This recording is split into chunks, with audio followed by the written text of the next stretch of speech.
Let's we start chapter number 4, climate. Okay, the definition we have already known about the climate. The actual meaning and the term like the climate is derived from Latin word.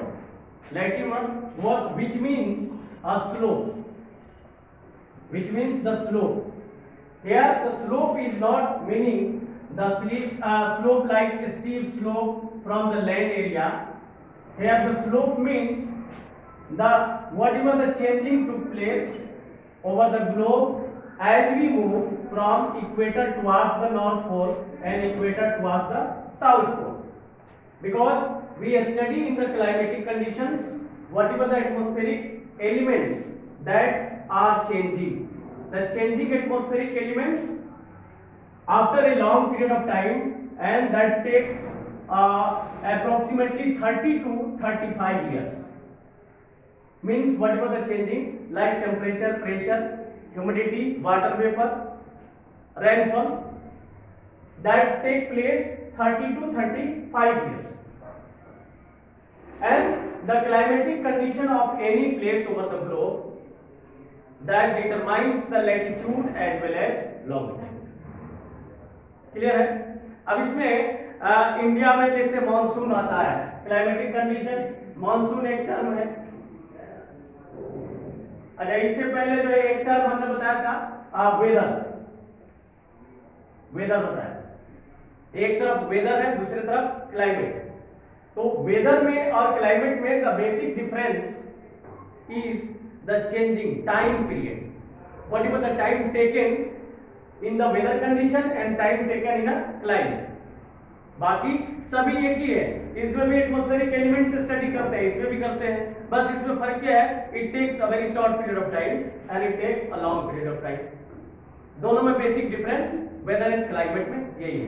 Question can be asked what is the difference between weather and climate, तो basic difference ये होता है। अब monsoon एक term है इसमें। अब climatic conditions that determines the latitude as well as the longitude over the globe। जैसे यहाँ ये longitude हो गया और यहाँ latitude हो गया।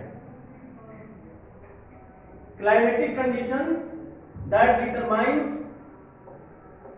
as we move from equator to north pole whatever the latitude comes and whatever the latitude from equator to south। अब मानसून टर्म है, monsoon term is also derived from Arabic word which means season। Monsoon term किससे है? Season, Arabic word है ये, Arabic word, Arabic word. इसका meaning क्या होता है? सीजन, सीजन इसको कहते हैं सीजन। और इसका दूसरा मीनिंग अगर हम ले तो इसको बोलते हैं रिवर्सल ऑफ विंड। क्या बोलते हैं? Reversal of wind. अभी रिवर्सल ऑफ विंड का मतलब क्या हो गया? The wind is moving from a particular direction to a different, and the movement of wind from land to sea and from sea to land, ये दो तरफ movement. This is called the reversal of wind. एक समय जब जमीनी area से पानी वाले हिस्से में, लैंड एरिया से वाटर वाले एरिया में जाए, और एक ऐसा समय है जब सी एरिया से यानी वाटर बॉडी से लैंड एरिया की तरफ आए, हवाएं जब मूव करती है इसको, तो ये होता है रिवर्सल ऑफ विंड होता है। And this will happen after the interval of after the period or interval of time like 6 months from land to sea and 6 from sea to land. कहा जाता है when the wind is moving from land to sea, that is called land breeze। तो क्या बोलते हैं? Land breeze बोलते हैं। अब जब सी से लैंड की तरफ चले उसको क्या बोलते हैं? सी ब्रीज बोलते हैं। ये हो गया। अब हम लोग पढ़ेंगे फैक्टर्स कौन से फैक्टर्स हैं जो क्लाइमेट को कंट्रोल करता है। तो सबसे पहले हमने क्या बताया था? सबसे पहले क्या बताया था? लैटिट्यूड बताया। लैटिट्यूड, लैटिट्यूड हमने देख लिया यहाँ पे कि इक्वेटर 0 डिग्री से जैसे जैसे जा रहे हैं ये सब लैटिट्यूडनल डिफरेंसेस हैं। ऐसा तो नहीं है कि जो है यहाँ पे जो क्लाइमेटिक कंडीशन है वही क्लाइमेटिक कंडीशन यहाँ है, वही कंडीशन पोल के ऊपर है। अलग अलग क्लाइमेटिक कंडीशन मिलते हैं, और ये अलग अलग होने के कारण यही है कि ये लैटिट्यूड जो है नॉर्थ की तरफ जाते हैं, और यहाँ से जो सनशाइन क्या हो गया,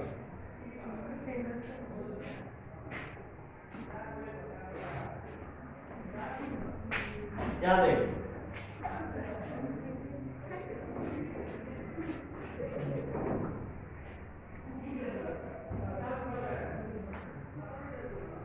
देख लैटिट्यूड, पहला हमने देखा लैटिट्यूड हो गया, यानी latitudinal differences, each latitude that have a different climatic conditions, because as you move northward and southward the sunshine overhead the equator and that is inclining towards north and south, दोनों तरफ incline होता है। तो इसलिए ये latitude, जैसे हम लोग इंडिया के बारे में अगर पढ़ते हैं तो हम लोग क्या कहते हैं, ये ट्रॉपिकल क्लाइमेट है। क्या बोलते हैं इसको? Tropical climate. Why? Because the tropic of cancer, ये कौन सा है? ट्रॉपिक ऑफ कैंसर है। Tropic of cancer 23.5 degree north, ये that is passing through mid part of India, बीचों बीच जाती है ना, लगभग इंडिया के पूरी तरह से बीचों बीच जाती है। अब ये बताओ, इस पे जो सनशाइन होता है, जैसे मान लो टाइम पीरियड कब रहते हैं, 21 जून, 21 जून, जैसे समर सीजन हुआ 21 जून। अब 21 जून ये वाले जो पूरा क्षेत्र है ट्रॉपिकल बेल्ट, और ट्रॉपिकल बेल्ट कहां से कहां तक आता है, ये आएगा तुमको 10 डिग्री टू 30 डिग्री नॉर्थ और 10 डिग्री टू 30 डिग्री साउथ, दोनों में ट्रॉपिकल बेल्ट। तो यहाँ का जो सनशाइन है इन समर सीजन 21 जून वाले में, sunshine overhead the tropic of cancer, in the similar way in December month the sunshine over the tropic of capricorn, यानी साउथ में पड़ता है। इसलिए यहाँ पे जो है लैटिट्यूड प्रभावित किया। तो सबसे बड़ी चीज है लैटिट्यूड जो है हमेशा क्लाइमेटिक कंडीशन को डिटरमाइन करता है। दूसरा कौन सा है पॉइंट? एल्टीट्यूड। एल्टीट्यूड में हमने क्या बताया था कि हाइट, एल्टीट्यूड मींस क्या होता है? हाइट। तो as we move from surface to upward direction, यानी जमीन से जैसे जैसे ऊपर जाते हैं हम लोग, जैसे मान लो यहाँ पे क्या है, ये पूरा पहाड़ी क्षेत्र है, ये हिमालयन बेल्ट है, पहाड़ी क्षेत्र है, हिमालयन बेल्ट है। अब ये ऊंचाई अगर हम देखें इसकी, तो जैसे माउंट एवरेस्ट हम कहते हैं, माउंट एवरेस्ट हाईएस्ट पीक लगभग 9 किलोमीटर के आसपास। माउंट एवरेस्ट की ऊंचाई कितनी है? लगभग 9 किलोमीटर है, 9 किलोमीटर है ये। अब बताओ जो बेस पे यहाँ पे जो लोग रहते हैं वहां, और लगभग 6 किलोमीटर या 7 किलोमीटर हाइट पे, साइंस में पढ़ते हैं मतलब as you move from surface to upward direction the temperature remains decreasing, temperature decrease करता है। कैसे डिक्रीज करता है? 1 डिग्री सेंटीग्रेड एवरी 165 मीटर, ये नियम इसी नियम के अनुसार घटते जाता है। हर 165 मीटर पे क्या होगा? 1 डिग्री टेम्परेचर घट जाएगा। अब सोचो 9 किलोमीटर में कितना घट गया, तो what will be the climatic condition above or at the height, certain height. तो सेकंड जो है अल्टीट्यूड जो है यानी height, that also determine the climatic condition. Next point क्या पढ़े थे हम लोग? Wind and pressure. ये सबसे इंपॉर्टेंट चीज था, विंड एंड प्रेशर। विंड में अच्छा ये बताओ, विंड जो है हम लोग पढ़ते हैं, ट्रेड विंड के बारे में बताए, क्या होता है ट्रेड विंड? कोई बताएगा? ट्रेड विंड क्वेश्चन पूछता है कभी कभी, what is trade wind? Trade wind के बारे में पूछता है, व्हाट इज ट्रेड, क्या बताएंगे? एनीबॉडी? विंड के बारे में जानते हैं हम लोग? Horizontal movement of air is called wind, ये होता है definition. Horizontal movement of air is called wind. Wind कितने तरह का होता है? 3 तरह का विंड। ध्यान रखना है इसको, यहाँ बताने वाला चीज नहीं था लेकिन बता देते। देखो, परमानेंट एक विंड होता है, परमानेंट विंड। दूसरा सीजनल विंड, सीजनल विंड, और तीसरा लोकल विंड। तीन तरह की ये विंड, तीन हो गया। इसी में ये जो ट्रेड विंड है ना, ये परमानेंट विंड है। ट्रेड विंड क्या है? Permanent wind. अब हम ऐसे अगर हम ग्लोब बना ले यहाँ पे, तो इसको बता सकते हैं कि ट्रेड विंड कहाँ पे है और इसको ट्रेड विंड बोलते हैं। ये इक्वेटर है ना, ये इक्वेटर है, देखो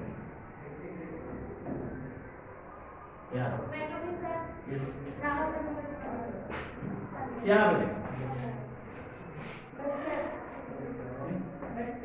अब ये सब ट्रॉपिकल हाई प्रेशर बेल्ट इसको बोलते हैं।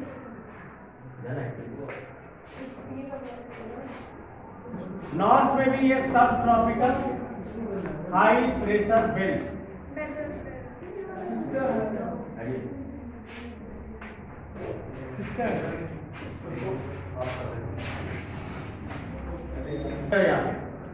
ये भी सब ट्रॉपिकल हाई प्रेशर बेल्ट है, और ऊपर में भी सब ट्रॉपिकल हाई प्रेशर बेल्ट।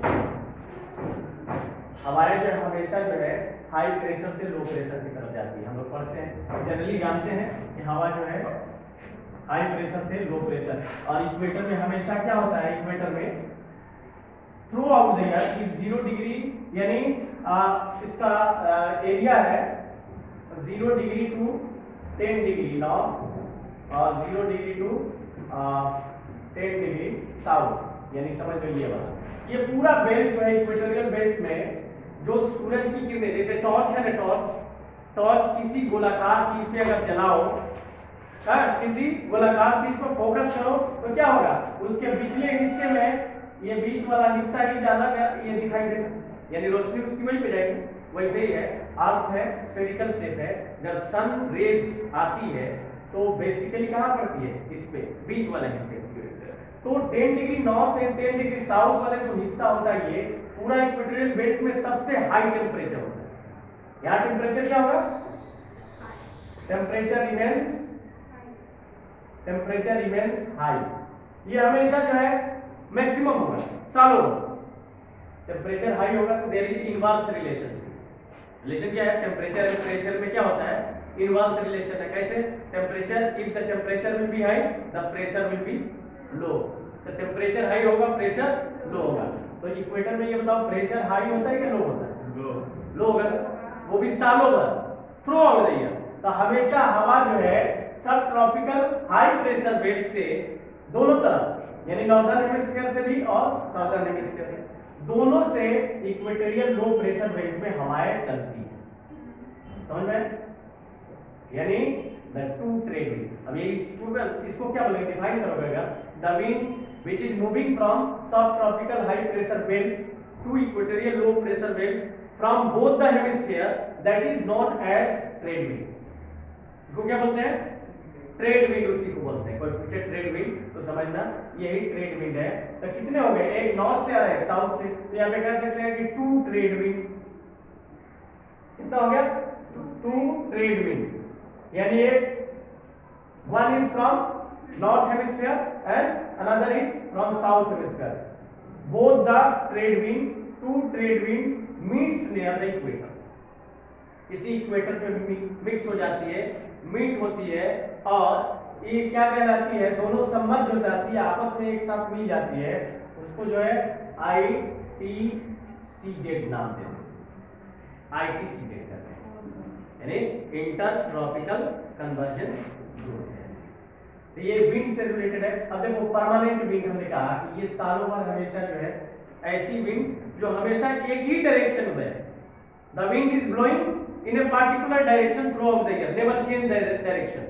ये कभी नहीं होती, चेंज नहीं होगा, सुबह भी इधर जाए उधर जाए, ये ट्रेड विंड यही आती है हमेशा सालों। अब फिर एक और विंड जाती है, यहाँ से जाएगी दूसरे तरफ, यहाँ भी लो प्रेशर होता है, इधर आती है सब पोलर लो प्रेशर यहीं से, क्योंकि यहाँ पे हाई प्रेशर, तो यहाँ से दोनों तरफ जाती है। तो एक ये नाम आ जाता है, जैसे वेस्टर्लीज, ईस्टर्लीज, ये तीन जो है trade wind, easterlies and westerlies, ये तीनों परमानेंट विंड है।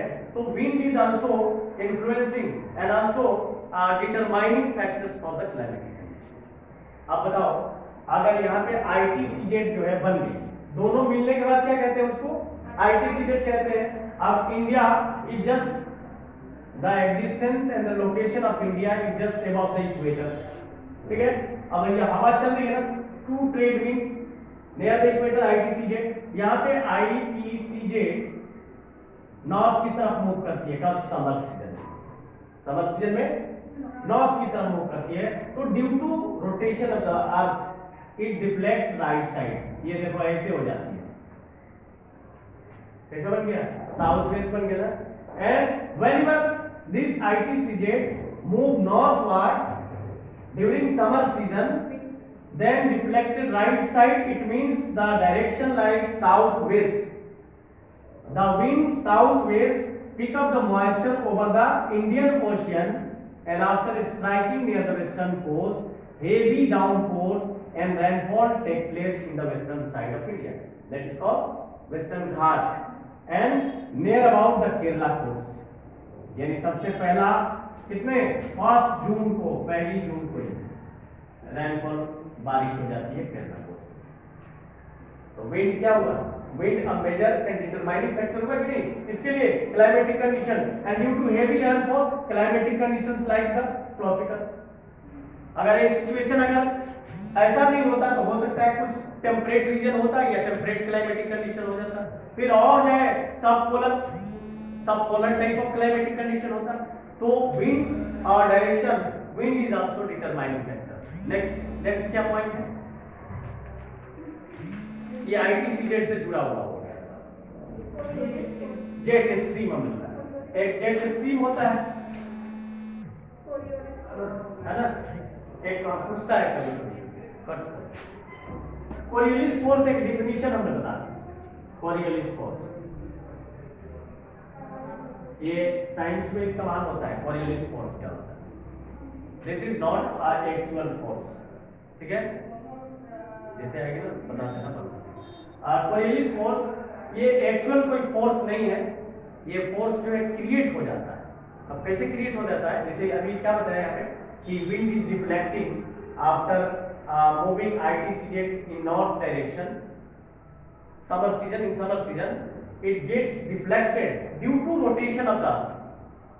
हवा मुड़ना नहीं चाह रही थी, लेकिन रोटेशन के चलते ऑटोमेटिक मूव कर गई, इधर मूव कर गई। तो कोई एनर्जी जो है काम तो नहीं किया ना, रोटेशन की वजह से हो गया।